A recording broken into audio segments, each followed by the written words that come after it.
The story of Noah building an ark to save his family and save thousands of animals from a flood which destroys all life on earth is an epic from many people's childhoods.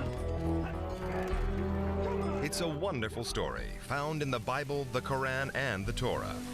But is it in fact real history? Now the technology exists to examine this well-known epic with the eyes of science. We will weigh out the evidence from archaeological finds in Iraq. We will examine the proof that a global flood did cover the whole planet. We'll also create an historically accurate picture of the real Noah, who he was, where he lived, and what he might have looked like.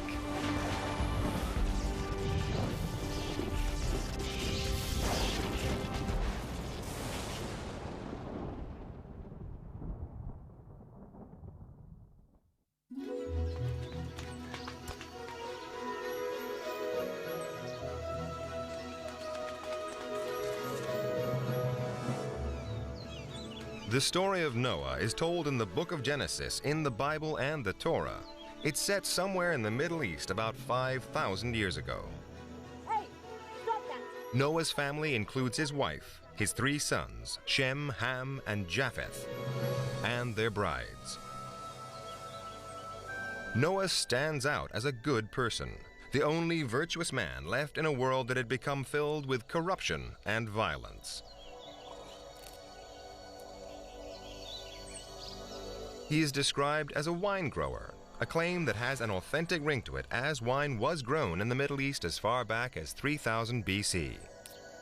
And this reference also provides a rare insight into Noah's character. After the flood, the Bible says Noah planted the first vineyard. But it also tells us that Noah had a weakness. Having made the first wine, the story goes that Noah drank too much of it. In fact, one night, this holy man collapses naked and drunk.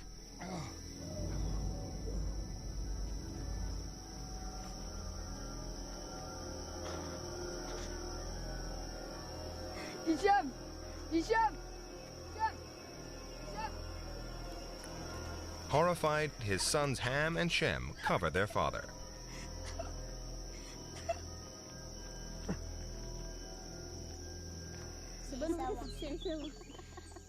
In the morning, Noah is embarrassed and perhaps suffering the first ever hangover. He curses the sons who saw him naked. He sounds like a flawed and complex man, but perhaps that is true of all great men.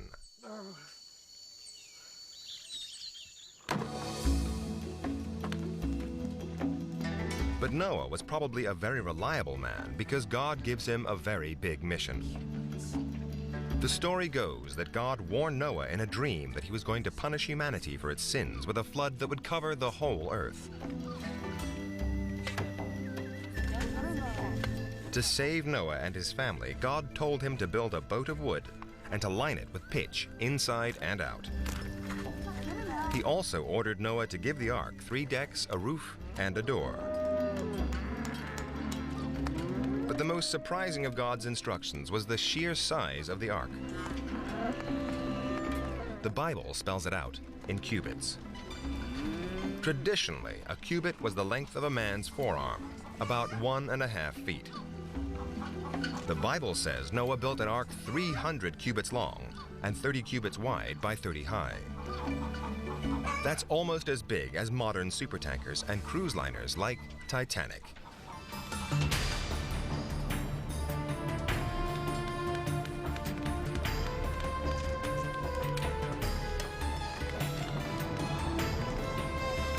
Nearly 450 feet long, it would have been a magnificent sight. Certainly the biggest boat in the ancient world.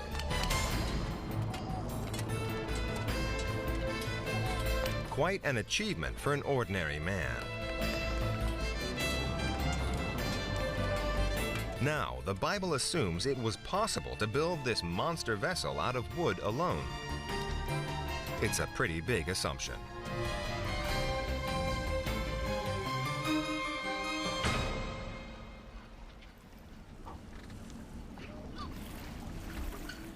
The familiar image from the storybooks and cartoons of our childhood is of a huge wooden ark with the animals marching inside 2 by 2. But that is a 19th century image. It is completely at odds with what could have been built in biblical times. According to Tom Vosmer, an expert on ancient boats, not even 19th century engineers could have built a 450-foot ark out of wood alone. They had to use steel frames inside much smaller wooden boats just to keep them afloat. The problem with a 450-foot boat made of wood is that the wood as a material cannot maintain the shape of the boat. And the boat would start to distort at sea, the seams would open up, and it would sink. It's a safe bet that the huge ark would spring hundreds of leaks along the length of its huge hull and sink like a stone.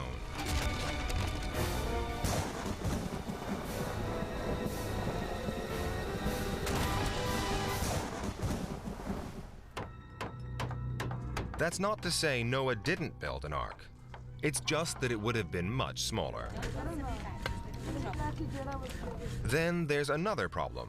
How could he cram 2 of every different kind of animal into the ark?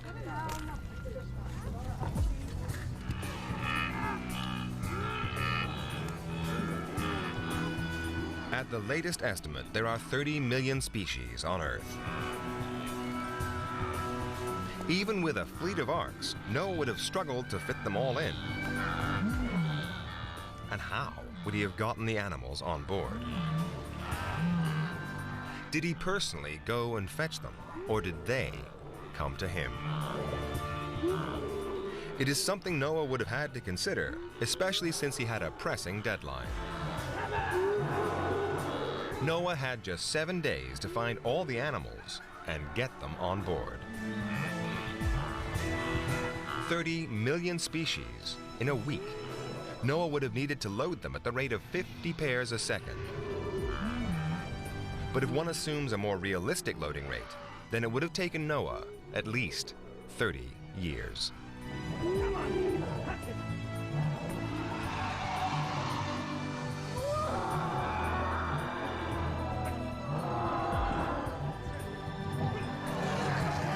It may seem like there's a stark choice.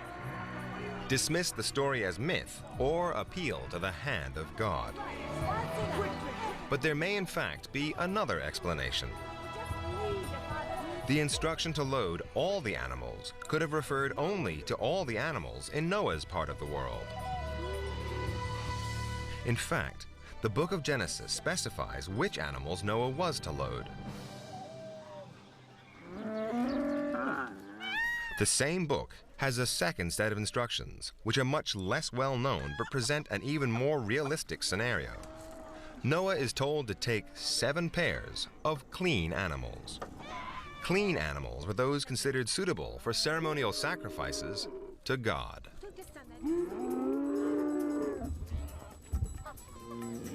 The books of Leviticus and Deuteronomy specify 10 such species, including several types of sheep, antelopes, plus cattle, goats, and deer.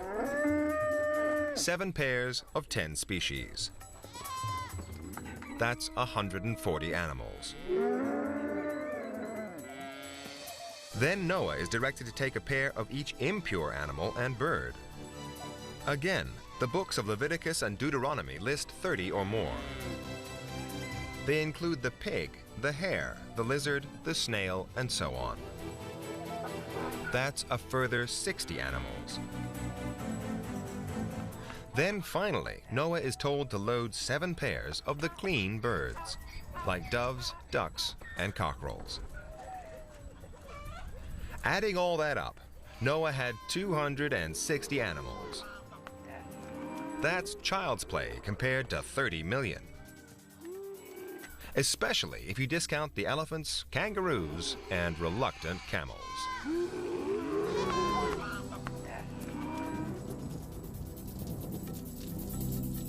A smaller ark and fewer animals. Suddenly the Noah story looks more plausible. But the next part of the story may be the most far-fetched of all. Noah the ark, and the animals. It's all meaningless without the worst cataclysm in human history, the flood.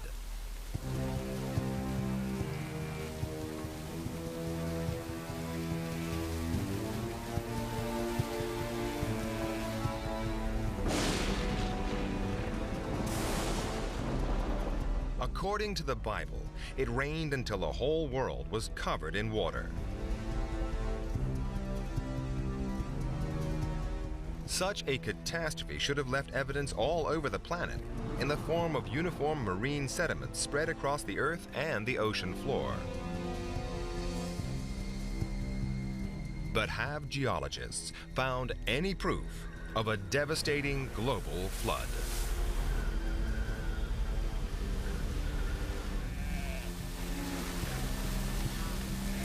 The scientific quest for traces of the biblical global flood that Noah, his family, and the animals in the ark survived actually began more than 150 years ago. But geologist Ian Plimer, after searching across continents, sometimes in the most extreme weather conditions, has found very little evidence. A great flood would leave a signature. It would be a very, very large signature apparent all over the world. There is no such signature. There is no evidence. In fact, there is only overwhelming evidence to the contrary. The absence of direct evidence is only one of the problems with the story. The whole idea of a global flood flies in the face of what is known about planet Earth. To flood the entire planet to the top of the Himalayas would take 3 times the volume of water in the oceans. It's hard to imagine where such a deluge could come from. The Bible provides some clues. It says it rained for 40 days and 40 nights.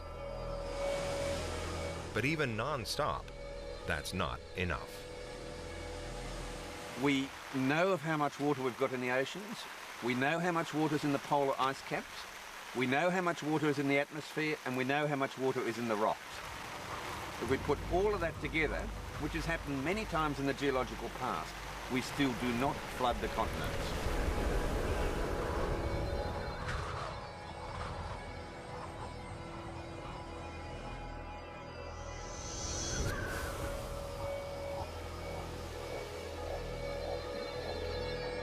If rainfall couldn't deliver enough water, what could? The Bible offers one more possibility. Deep springs. The book of Genesis says all the springs of the great deep broke through. Could the great flood have gushed out of the center of the earth?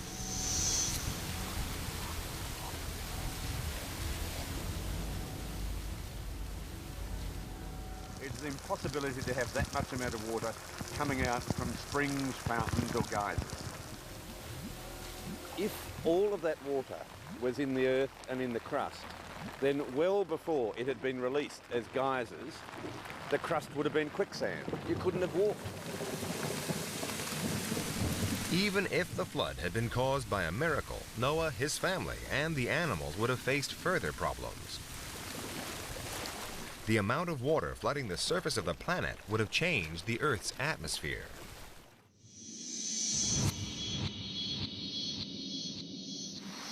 The atmosphere would have had a huge amount of water vapour dissolved in it.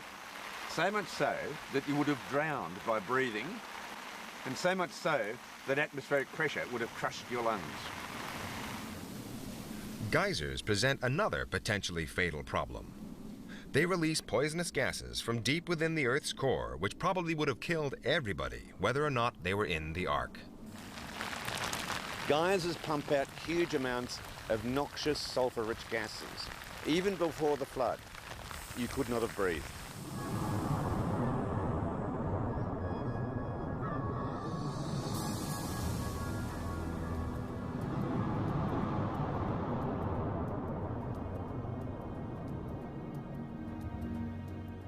If nothing on Earth could cause the flood, how about something from space?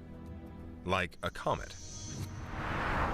They contain vast amounts of frozen water. But to flood the entire planet, the comet would have to be 1,000 miles wide, or as big as Brazil. And if a comet that size hit the Earth, not many people would live to worry about a flood. The friction caused by the comet's forced entry into the Earth's outer atmosphere and its impact as it struck Earth would be equivalent to 12 trillion megatons of TNT.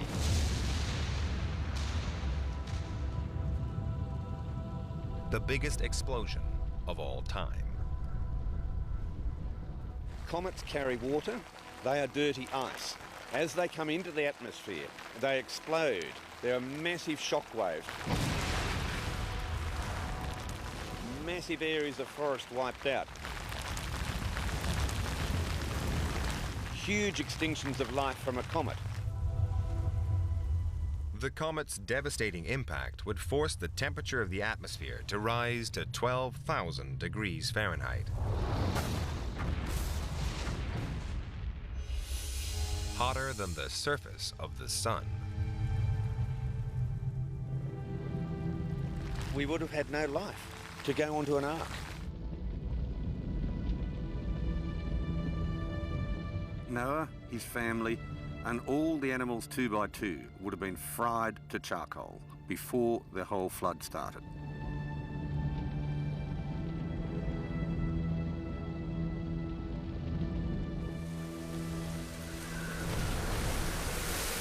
End of story? Not quite.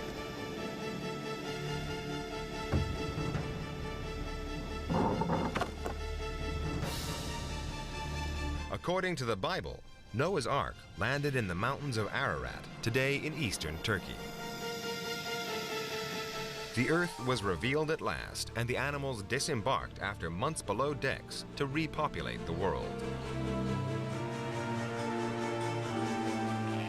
So are there any remains of the Ark?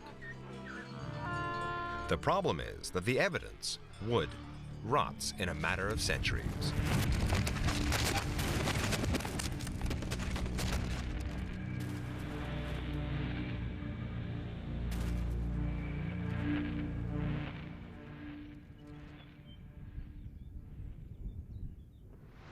Countless expeditions have been drawn to Mount Ararat seeking to discover the Ark's resting place.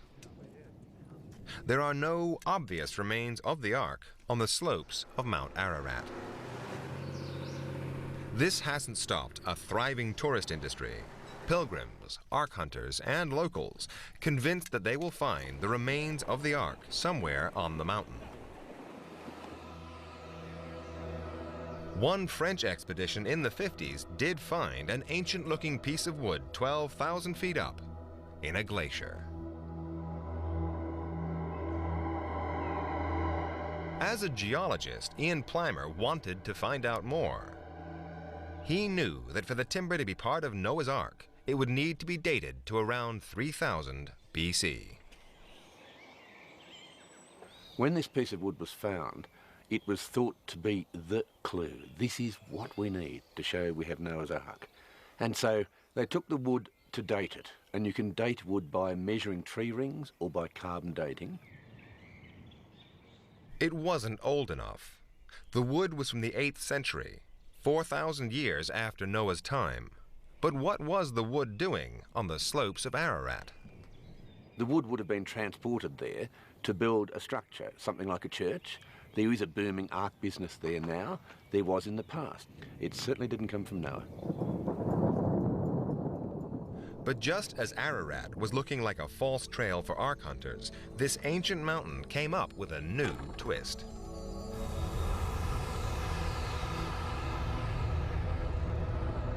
In 1949, U.S. Air Force planes photographed the summit of Mount Ararat. Rumors began to spread that they'd spotted a boat structure in the ice. For decades, the CIA withheld the pictures. But then, through the Freedom of Information Act, the CIA finally released the photos in 1995. At first, there's nothing in the CIA picture to suggest a boat. But look closely. you can see a huge dark shape sticking out of the ice cap. It's about 450 feet long, the right length for the Ark. The anomaly has tantalized Ark hunters since the pictures were released, but geologists remain unconvinced. It's such a poor quality, grainy image that it's very hard to tell whether it's an ark or chicken entrails. You can see dark shapes anywhere from the air, be they in ice or on the ground. Some of them are ark-shaped, others are not. It's not at all convincing from one single poor quality photograph. But hopes were raised again in the year 2000 with new pin-sharp satellite images of the strange shape. This one shows a snow ledge believed by Ark hunters to conceal a boat-shaped outline. But for Ian Plimer, this is just another of nature's random shapes. Well, this is a fabulous photograph, far better resolution than the CIA photograph. However, we see nothing spectacular here. All we see is evidence of retreating and advancing ice. In fact, all the geological evidence indicates that an Ark could not have remained frozen in a glacier for long. The ice is constantly pushing material down the slopes of Mount Ararat and ultimately taken any ark that might have been there to the bottom. It would have spat it out as all glaciers do. As they move downslope, anything they pick up, they spit out, be it rocks, be it arks. In addition to fragments of wood and photos, there are dozens of alleged sightings of the Ark. Biblical scholar Lloyd Bailey has made an exhaustive analysis of all the claims and found them to be false. An amazing amount of evidence has been produced by Ark searchers in support of the Ark having landed there. But photographs are alleged to exist, but you can't find them. Newspaper articles of sightings are alleged to exist, but they are lost. Ark searchers want desperately to be able to support the Bible in an age of doubt, in a modern rational age. And that desire is so strong that they can rationalize away the overwhelming evidence that there is no boat there and no evidence whatsoever that there ever has been. The traditional Noah story may not pass a rational historical test, but maybe it was never meant to.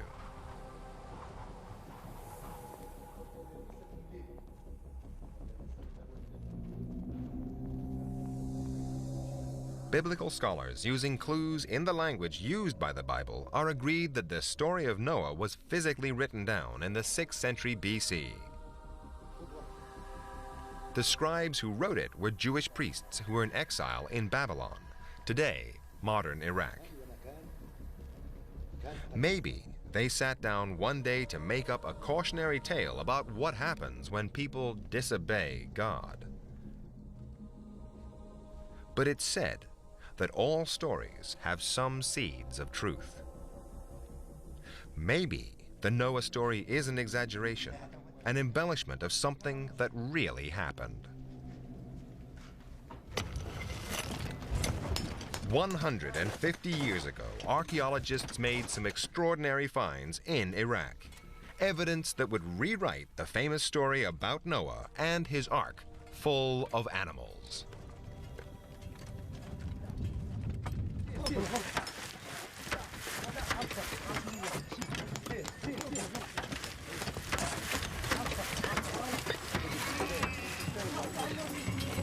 In 1851, British archaeologist Sir Henry Layard explored the ruins of the Babylonian Library of Nineveh.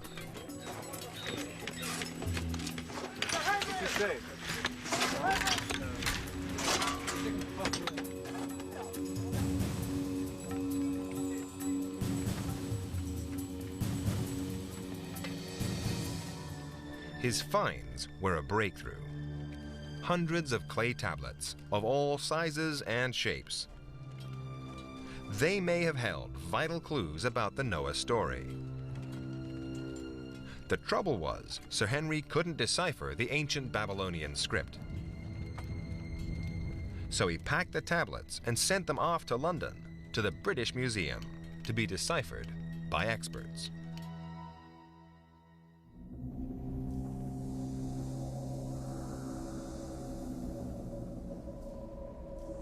The museum staff had no idea about the sensational information encrypted in the tablets. So they languished in their vaults for years until 1872, when they came to the attention of museum assistant George Smith. Dr. Irving Finkel today runs the department in the British Museum where George Smith worked. Smith had a peculiar quality, tantamount to genius, which meant that he could look at a cuneiform tablet and know what it was about, more than anybody else before him and probably anybody else since. I mean, he wasn't a trained philologist. He knew a bit of Hebrew, he knew a bit of Arabic, he could look things up in the dictionary. But he just had this amazing quality that he could look at a bit of clay which to everybody else looks like a dog biscuit and know what the words meant. And he was the person in our department who read about the flood for the first time. What George Smith discovered among the tablets was an ancient story about a great flood, the Epic of Gilgamesh. It was a breakthrough Smith himself could barely comprehend. The impact on him was something he could hardly control. He dropped the tablet back into the tray like this and started to run around the room holding his head and making funny noises, and according to the narrative which is recorded, he started even to take his clothes off in his agitation, because he was the first person after all that time to read this funny writing and see that there was, to all intents and purposes, the text that everybody knew from the Bible, and it was just too much for him to tolerate. He just nearly went crazy. What seemed to upset him so much were the similarities between the stories of Gilgamesh and Noah. The great gods decided to make a deluge. Build a boat. Take into the boat the seed of all living things.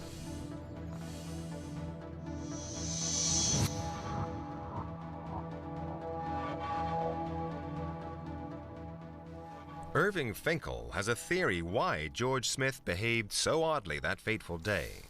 The sheer excitement might have triggered some sort of brain seizure. I was reading something about the history of epilepsy where this phenomenon was described as a particular kind of epilepsy, making this funny noise and trying to disrobe yourself in the agitation of having an epileptic fit of some kind.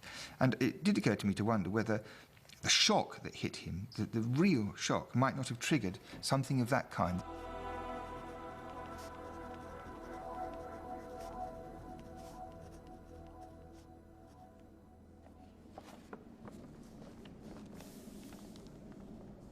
Since then, yet more accounts of the flood story were unearthed in Iraq, confirming that the story first emerged in ancient Mesopotamia, the place where the great Sumerian, Assyrian, and Babylonian civilizations were born. The ancient flood stories had different names and were written at different times. But they all pointed to a common ancestor composed some 5,000 years ago. One original story about a disastrous flood. It is very likely that the biblical story has a Mesopotamian prototype because they are so similar. In both cases, the gods decide to destroy the human race. They do so by a great flood. One family survives in a boat. They take on board animals. They disembark, and then they repopulate the earth. One of the oldest flood narratives, the Epic of Atrahasis, written before the more famous Epic of Gilgamesh, was discovered only recently. Alan Millard found it while sifting through the British Museum's backlog of clay tablets. It made him wonder, perhaps the Bible never meant a global deluge. The ancient Hebrew language has one word for land and country and earth, and it's easy to suppose that means the whole earth, but it certainly need not. And I think that it was a local flood that is described there. The discovery of these older versions of Noah's story raised a tantalizing possibility. What if they had been inspired by an actual flood?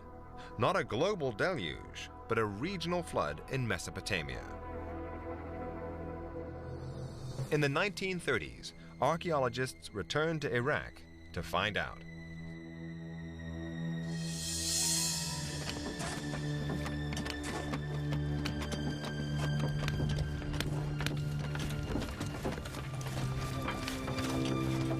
In 1931, a team of archaeologists led by Leonard Woolley and his wife Catherine were excavating the ruins of the ancient Mesopotamian city of Ur. The Woolleys were a colorful husband and wife team, friends of Lawrence of Arabia and of Agatha Christie, the novelist. They left a detailed record of their finds, revealing that they dug 5,000 to 6,000 years into the past, the right time frame for the Noah story.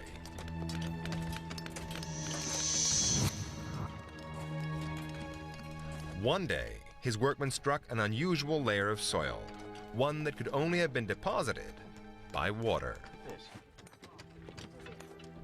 When the soil was analyzed, it showed that the silt had been deposited by river water. Now, Mesopotamia suffered regular seasonal floods, but this was a massive layer, something out of the ordinary.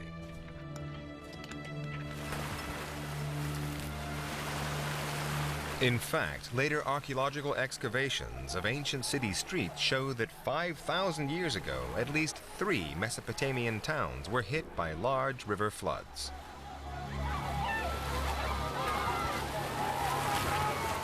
So Leonard Woolley and his wife had hit the jackpot. There had been a massive flood in ancient Mesopotamia after all.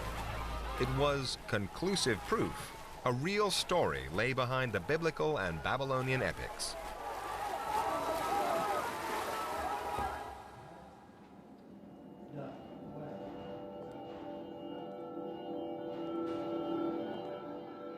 In committing the story to writing, the Sumerian scribes may have embellished it with myths and supernatural events. But there are plenty of practical details too, and they are priceless in reconstructing a story that's historically plausible. However, it does mean starting afresh.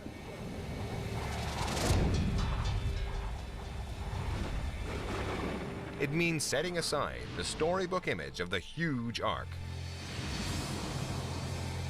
the global deluge, the number of animals, and the landing on Mount Ararat.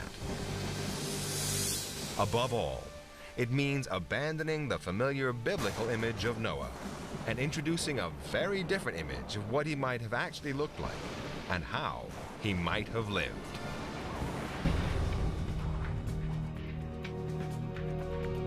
Archaeological finds have established that the Noah story may actually have happened in Sumeria, an ancient civilization in what is now Iraq. The Babylonian accounts say that the story begins in the city of Shurupak. This was the cradle of civilization. The Sumerians invented writing, the wheel, and accounting. And what is known of Sumerian culture offers the first glimpse of the historical figure behind the flood stories. The most obvious difference is how Noah looked. Forget the man in biblical robes and imagine instead a Sumerian from head to toe, wearing eye makeup with a bald head and even a kilt. Then there's what he did for a living.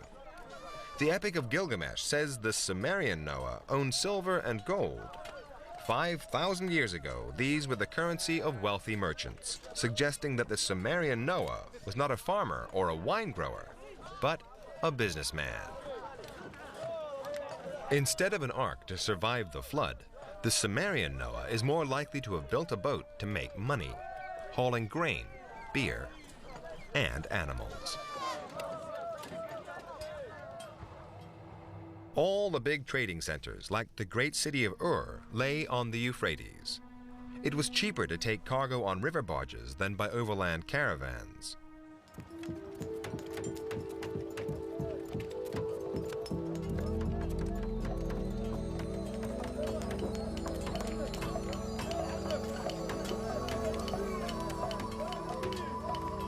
The question is, how big a barge did this Noah have?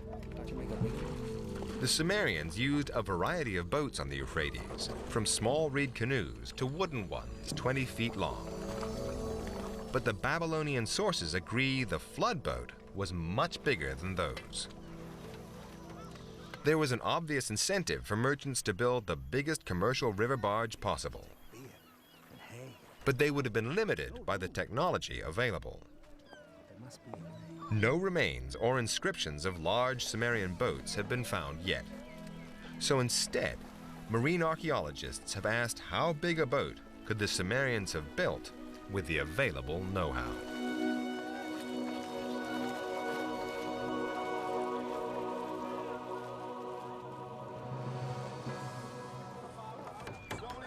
One simple solution would have been to tie smaller boats together. Hold it a bit. Marine archaeologist Tom Vosmer believes there are clues to this effect in the Epic of Gilgamesh. It says that the boat was divided in sections. Probably one of the best ways to do it would be to build it in units, such as the size of this, and use it as a pontoon in a river barge, actually. And hold a number of these together, lash them together with some rope and heavy timbers, and then they could build the ark on top of that. And it was probably a system that could have been used on the rivers quite easily.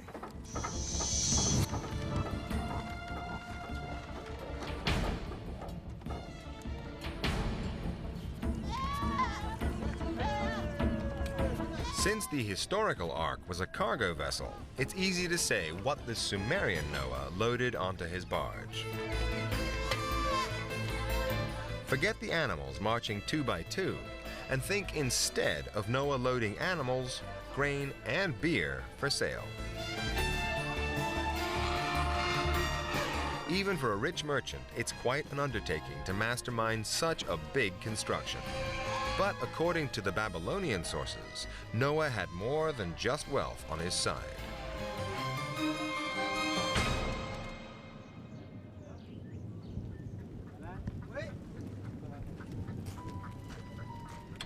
They say Noah was the king of the city of Shuruppak, but he wasn't above the law.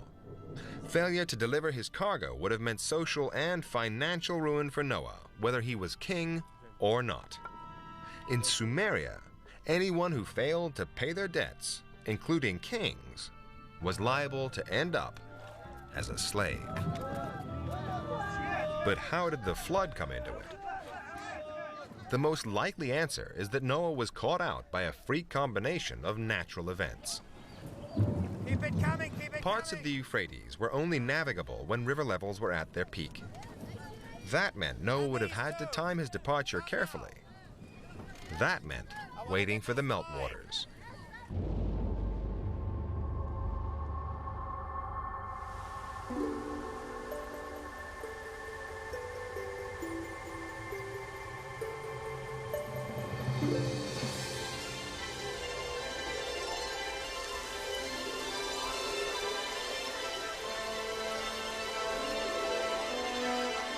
Melting snow from the Armenian mountains increased the flow of the Euphrates in July. Records indicate that only then were the river channels deep enough for large vessels.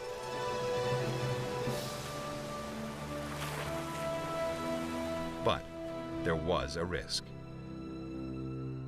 If Shuruppak was hit by a freak storm just at the moment that river levels were at their highest, then the peaceful waters of the Euphrates could turn into a raging flood. But the average rainfall in dry years in July was 0. The odds on a catastrophic river flood in Mesopotamia would have been remote, about 1 in every 1,000 years. So if it happened, it should have been worth writing about.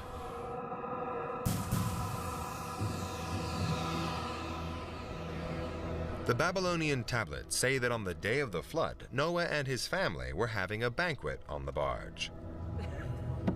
Then the weather suddenly began to change for the worse. A freak storm was beginning, and a catastrophic flood was on its way. A storm that would threaten Noah's very survival.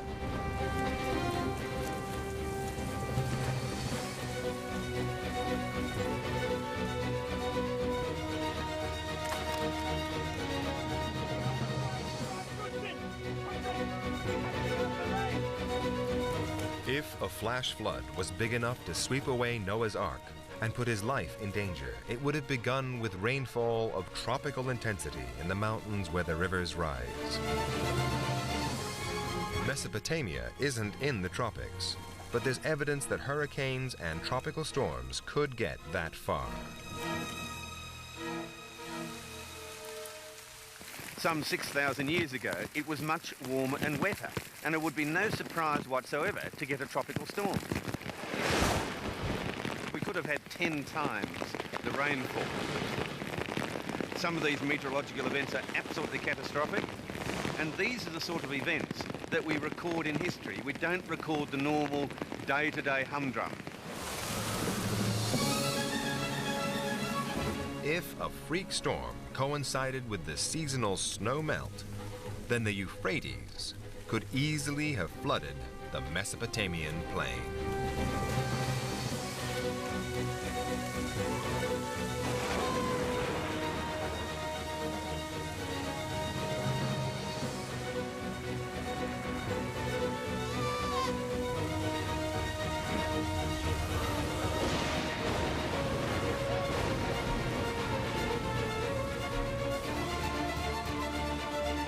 The Bible says the storm lasted for an incredible 40 days. The Babylonian tablets say it was 7. But even a single day would have been terrible, life-threatening.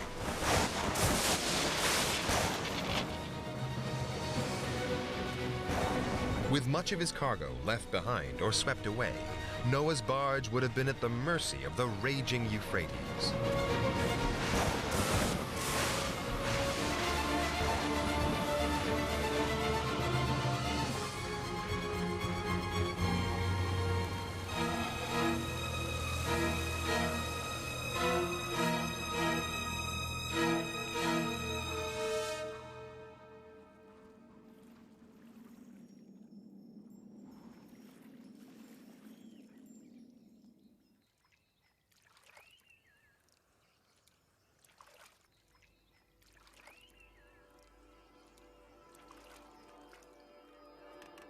The following day, say the Babylonian tablets, Noah and his family couldn't see land. The flood extended for miles. After the storm, Noah and his family must have longed for the waters to subside and ground them on the banks of the Euphrates. In fact, their problems had only just begun. All versions of the story agree that they couldn't see land for at least 7 days. The Bible concludes that Noah's flood covered the whole world. But there is, in fact, another explanation. Noah's family would have believed that they were drifting on the flooded Euphrates. They would have been relieved that at the very least, the river water meant they wouldn't die of thirst. Salt. But the Babylonian versions suggest that the water was salty.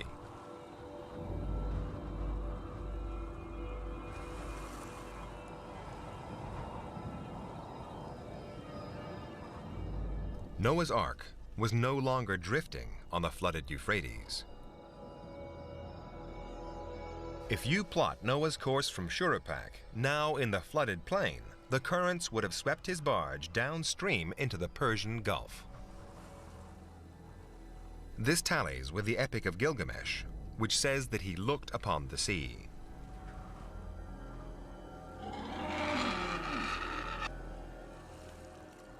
There's no telling how long Noah and his family would have stayed marooned in the Persian Gulf. The Bible records more than a year. The Babylonian tablets suggest just a week. Either way, Noah and his family had a big problem: salty water. What would they drink? Without fresh water from rain or river, their only alternative would have been the beer they were carrying for their traders. Beer is actually a good alternative. And we know they had it 3,500 years ago. They were brewing beer. And beer anyway is 98% water. And it's full of nutrients. Most important, it's sterile. And wouldn't suffer from contamination like water might.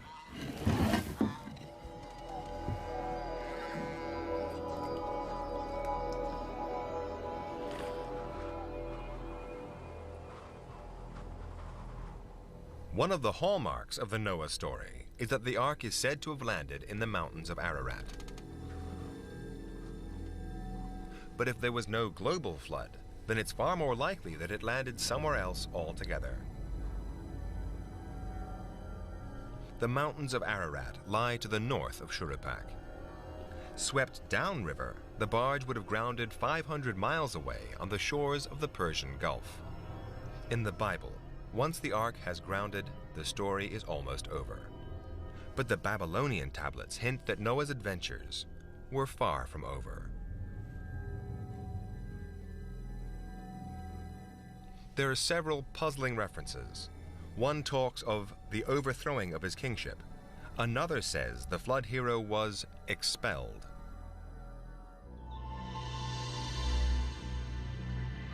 All of these references clearly suggest that for some reason, Noah couldn't return to Shuruppak, that even when the flood was over, he was still in mortal danger. The most likely explanation is that many of Noah's creditors had survived the deluge, had tracked him down, and were now demanding their money back. Under Sumerian law, Noah could be forced into slavery to repay his debts. He would have had to flee the country to avoid prosecution. Precisely where the fugitive Noah went is something of a mystery. One of the Babylonian tablets say that Noah went to live in a land called Dilmun. Now that's the Sumerian name for the modern island of Bahrain. Maybe this is where he came to rest.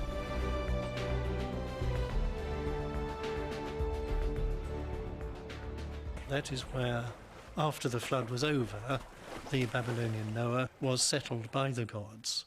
Apparently it was a pleasant place to be, where he could exist without much work and pass the time away as he pleased. If he did end up in Dilmun, then the modern island of Bahrain may have a remarkable secret.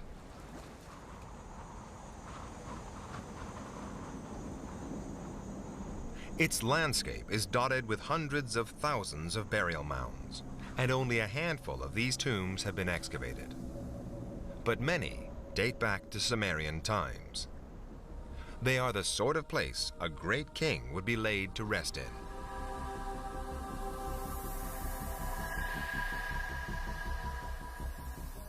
In time, the memory of a king who survived a flood could have been turned into a great Sumerian legend. It would have been embellished with miraculous and mythological elements.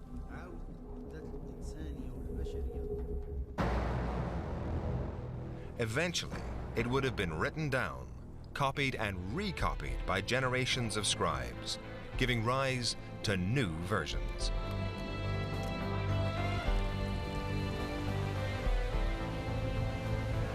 "2,000 years later, one of these versions, languishing in a library in Babylon, could have come to the attention of the Jewish priests who wrote the Bible.